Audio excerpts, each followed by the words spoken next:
Hello भाई, राम राम सब ने। आज हम हरियाणा के ऐतिहासिक साहित्यिक स्रोत हैं उनका टॉपिक करेंगे।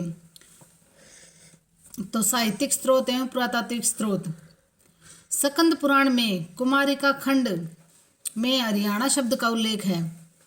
तो स्कंद पुराण का जो कुमारिका खंड है, देखो स्कंद पुराण को ये तो है नहीं एक दो पेज की बुक है, कई खंडों में है। तो स्कंद पुराण का जो कुमारिका खंड है उसमें हरियाणा शब्द का उल्लेख है।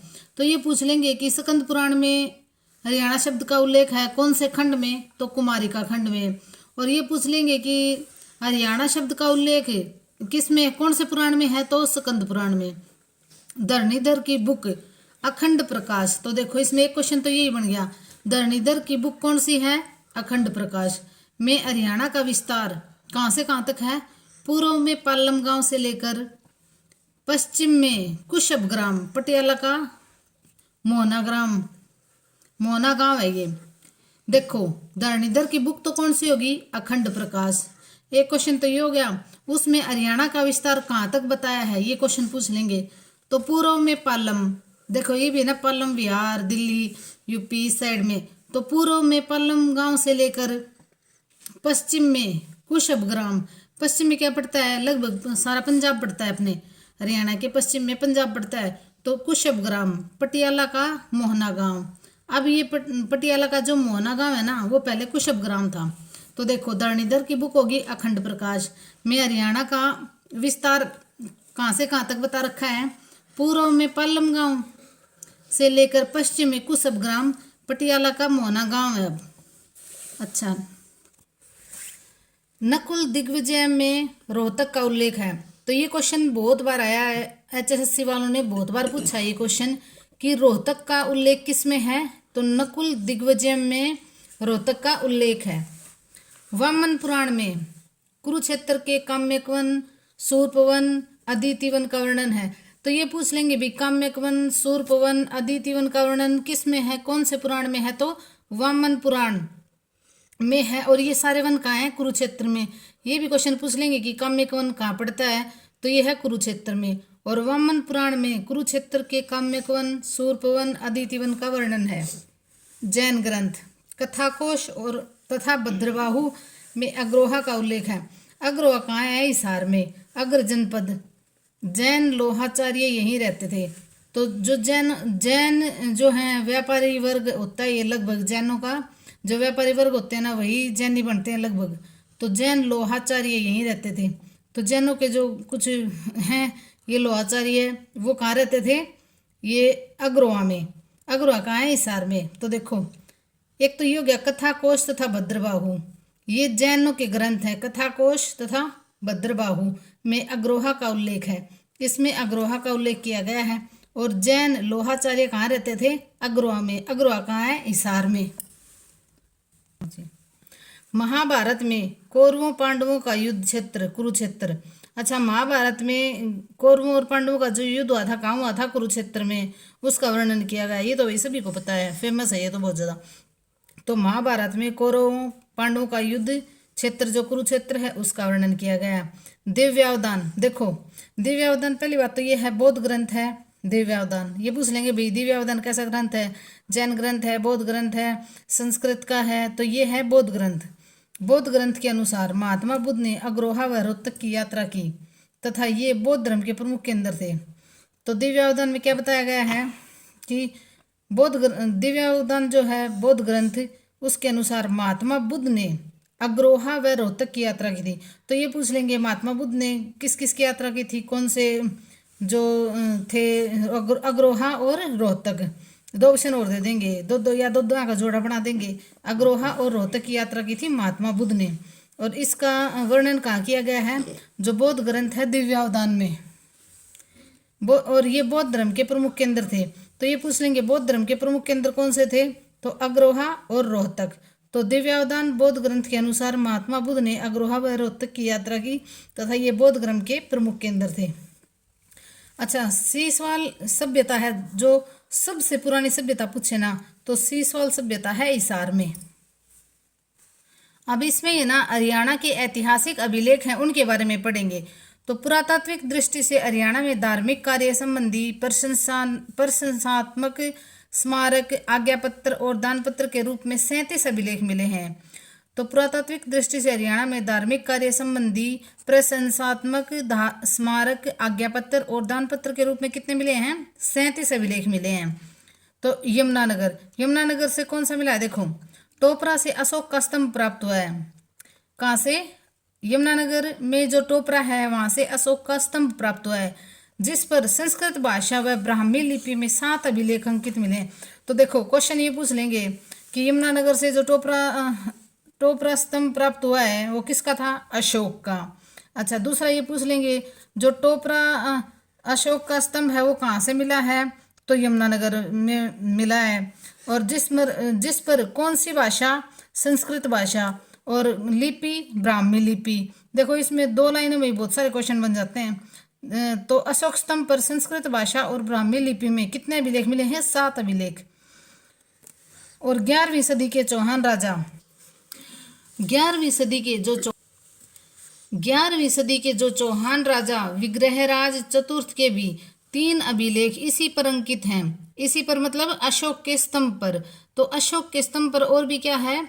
जो 11वीं राजा के चौहान राजा कौन थे? विग्रहराज चतुर्थ। उसके भी 3 अभिलेख अशोक के स्तंभ पर अंकित मिले हैं, वो भी यही टोपरा यमुनानगर में। यमुनानगर, तो देखो, टोपरा से अशोक का स्तंभ प्राप्त हुआ। कहाँ है टोपरा? यमुनानगर में। जिस पर संस्कृत भाषा और ब्राह्मी लिपि में, भाषा कौन सी है? संस्कृत। लिपि कौन सी होगी? ब्राह्मी लिपि। और कितने अभिलेख मिले हैं? 7 अभिलेख।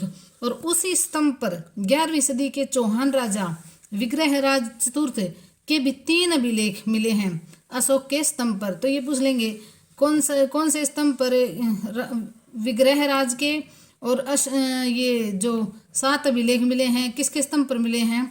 अशोक के स्तंभ पर। 7 तो मिले हैं अशोक के स्तंभ पर, अभिलेख मिले हैं ब्राह्मी और संस्कृत भाषा में। और उसी में 3 अभिलेख किसके मिले हैं? राजा विग्रहराज चतुर्थ के। यमुनानगर से कपाल मोचन का अधूरा अभिलेख, गोपाल मोचन सोनसर इसी के नाम है। तो देखो, यमुनानगर में है कपाल मोचन, ये पहले भी पढ़ा दिया भाई, कपाल मोचन। और इसी के क्या नाम है? गोपाल मोचन सोनसर। कपाल मोचन के ही नाम है। तो ये कहाँ है? यमुनानगर में। और यहाँ से क्या मिला है? अधूरा अभिलेख। देखो, बिल्कुल इजी सी ट्रिक बता रही हूँ। यमुनानगर के कपाल मोचन में अधूरा अभिलेख मिला है। देखो भाई, यमुनानगर का जो कपाल मोचन है ना, नाम तो कितने सारे ले रखे हैं, गोपाल मोचन सोनसर, किसके नाम है? ये कपाल मोचन के। और मिला क्या है? अधूरा अभिलेख। अब आप भूलोगे नहीं, यमुनानगर के कपाल मोचन से क्या मिला है? अधूरा अभिलेख। और इसके कपाल मोचन के अन्य नाम क्या हैं? गोपाल मोचन सोनसर इसी के नाम है। 12 खड़ी, तो 12 खड़ी कहाँ से प्राप्त हुई हैं? जगाधरी के पास शुद्ध स्थान से। ये क्वेश्चन भी पहले आया हुआ है भाई।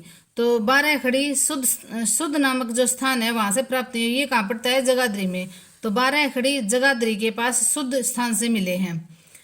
सरोवर की जानकारी देने वाले करनाल का खरोष्टी लिपि का लेख है। तो देखो भाई, सरोवर देख के सब ये सोचेंगे भी सारे सरोवर तो कहाँ थे? कुरुक्षेत्र में। लेकिन ये है करनाल का खरोष्टी लिपि का लेख मिला है।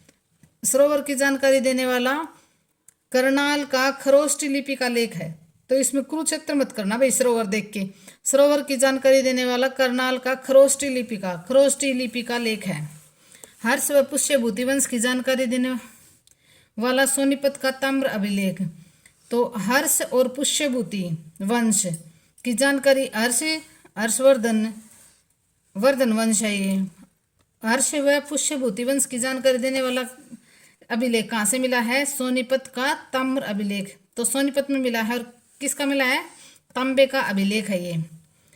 3री 4थी सदी के 2 अभिलेख तो शाम से मिले हैं। तो देखो भाई, 3री 4थी सदी के 2 अभिलेख कहाँ से मिले हैं? तो शाम से। तो देखो, त से 3री, त से तो शाम, 3री और 4थी सदी के 2 अभिलेख कहाँ से मिले हैं? तो शाम से। थोड़ा सा ध्यान दोगे ना, आपको बिल्कुल सारी चीजें साथ साथ याद हो जाएंगी। 1-2 बार और पढ़ लेना, बिल्कुल आपको पेपर में नंबर नहीं कटेंगे। 3री 4थी सदी के 2 अभिलेख कहाँ से मिले हैं? तो शाम से। हिसार के गुजरी महल के स्तंभ पर 8 लेखों वाला स्तंभ जो 8 जगह से आने वाले भागवतों की सूचना देता है। तो इस हिसार का गुजरी महल सबको पता है भाई, हिसार में गुजरी महल है, इसको प्रेम महल भी कहते हैं। इसके स्तंभ पर 8 लेखों वाला स्तंभ। तो इस पे कितने लेख हैं? 8 लेख। 8 लेखों वाला स्तंभ जो 8 जगह से आने वाले भागवतों की सूचना देता है। देखो 8 ही लेख हैं और 8 जगह से आने वाले भागवतों की सूचना देता है। कौन सा? गुजरी महल का, जो गुजरी महल के स्तंभ पर, गुजरी महल है वहां पे कोई स्तंभ है, उस पे 8 लेख हैं, 8 लेख लिखे हैं स्तंभ पर, और 8 जगह से आने वाले भागवतों की सूचना देते हैं। बिल्कुल आसान है भाई। इसको प्रेम महल भी बोलते हैं गुजरी महल को। पृथ्वीराज का 80 अभिलेख। तो पृथ्वीराज ने 80 का किला बनवाया था ना, तो पृथ्वीराज का 80 अभिलेख कहाँ है? ये 80 हिसार में पड़ता है भाई। अग्ररोहा के अभिलेख में संगीत के 7 स्वरों का वर्णन मिलता है। ये भी मोस्ट इंपोर्टेंट क्वेश्चन है।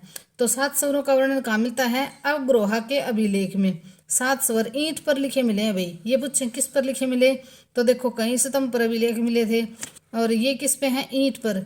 तो ईंट पर 7 स्वर लिखे मिले हैं, वो कहाँ मिले हैं? अग्ररोहा के अभिलेख में इन 7 स्वरों का वर्णन है। पशुपति संप्रदाय से संबंधित सिरसा अभिलेख मिला है। तो पशुपति शिव, पशुपति कौन है? शिव संप्रदाय से संबंधित सिरसा का अभिलेख मिला। देखो ये सबसे अलग है। सिरसा का अभिलेख में क्या मिला है? पशुपति शिव संप्रदाय से संबंधित सिरसा अभिलेख। पेहोवा में महेंद्रपाल का 9वीं सदी का अभिलेख जिसमें मंदिर निर्माण की चर्चा की गई है। तो पेहोवा कुरुक्षेत्र में महेंद्रपाल का 9वीं सदी का अभिलेख जिसमें मंदिर निर्माण की चर्चा की है, वो कहाँ मिला है? पेहोवा के कुरुक्षेत्र में। देखो महेंद्रपाल का 9वीं सदी का अभिलेख मिला है जिसमें मंदिर निर्माण की चर्चा की है, वो कहाँ से मिला है? पेहोवा कुरुक्षेत्र से। 9वीं सदी का भोजदेव मिहिर भोज का पेहोवा अभिलेख मिला है। एक दूसरा भी मिला है 9वीं सदी का, वो भोजदेव मिहिर भोज जो हैं उनका भी मिला है पेहोवा कुरुक्षेत्र से। फिरोज तुगलक, फिरोज तुगलक को क्या और बोलते थे? नहर ए शाह। फिरोज तुगलक ने नहरों का निर्माण करवाया था, तो इसीलिए नहर ए शाह बोलते हैं। और गोहाना में मंदिर भी इसने तोड़वाए थे, उसके कारण फिर इसका विरोध भी हुआ था। और इसने ना एक तांबे की वो जो चक्र स्वामी की मूर्ति थी थानेसर में, वो भी नहीं, वो तो दूसरा। फिरोज शाह तुगलक को क्या बोलते हैं? नहर ए शाह। और इसमें गोहाना में मंदिर तोड़वाए थे। ये दो इसके मेन काम है भाई। और इसने हिसार और फतेहाबाद शहर भी बसाया था। हिसार को हिसार फिरोजा के नाम से बसाया था। हिसार के अतिरिक्त एक अभिलेख लाओस देश से मिला है। राजा हरियाणा के अतिरिक्त एक अभिलेख लाओस देश से मिला है। देखो बाहर लाओस देश से मिला है। राजा देवंका ने कुरुक्षेत्र की महिमा लिखी थी। ये क्वेश्चन भी भाई प्रीवियस ईयर क्वेश्चन है, ये आया हुआ है और मोस्ट इंपोर्टेंट क्वेश्चन है। हरियाणा के अतिरिक्त एक अभिलेख कहाँ मिला है? लाओस देश से। देखो एक अभिलेख की ही चर्चा की गई है, तो ये क्वेश्चन इंपॉर्टेंट है। लाओस देश याद करना पड़ेगा से मिला है। और राजा कौन था? देवंका ने कुरुक्षेत्र की महिमा लिखी थी। तो ये पूछ लेंगे राजा देवंका ने अपने अभिलेख में जो लाओस देश में मिला है उसमें किसका वर्णन किया था? तो कुरुक्षेत्र की महिमा लिखी थी। एक ये भी इम्पोर्टेंट है। लांडनू राजस्थान के अभिलेख में हरियाणा की राजधानी दिल्ली बताई गई है। तो राजस्थान का अभिलेख है कोई लांडनू, उसके अभिलेख में क्या बताया गया है? हरियाणा क्षेत्र की राजधानी दिल्ली को बताया गया है। बिजोलिया अभिलेख राजस्थान में चौहानों की वंशावली के साथ साथ हरियाणा के दिल्ली, आंसी, हिसार आदि नगरों का भी उल्लेख है। तो देखो ये भी इम्पोर्टेंट है। बिजोलिया अभिलेख नाम से पता चल रहा है। बिजोलिया अभिलेख कहाँ का होगा? राजस्थान का। और चौहानों की जो वंशावली होती है भी, वंशानुगत उनका सारी युद्ध हार जीत के बारे में सब कुछ जो लिखते हैं ना, वो वंशावली होती हैं। तो बिजोलिया अभिलेख राजस्थान का है, उसमें चौहानों की वंशावली के साथ साथ हरियाणा का भी जिक्र किया गया और हरियाणा का दिल्ली, आंसी, हिसार आदि नगरों का उल्लेख किया गया है।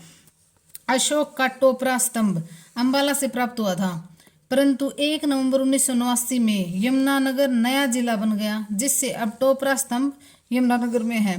तो देखो अगर यमुनानगर नहीं है ना, अशोक का टोपरा स्तंभ अगर ये हो भाई अंबाला है, यमुनानगर नहीं है, तो हमें अंबाला करना पड़ेगा, क्योंकि पहले जब यमुनानगर नहीं बना था तब ये अंबाला का हिस्सा था। और अब ये 1 नवंबर 1989 से यमुनानगर नया जिला बनने के बाद में ये यमुनानगर में चला गया।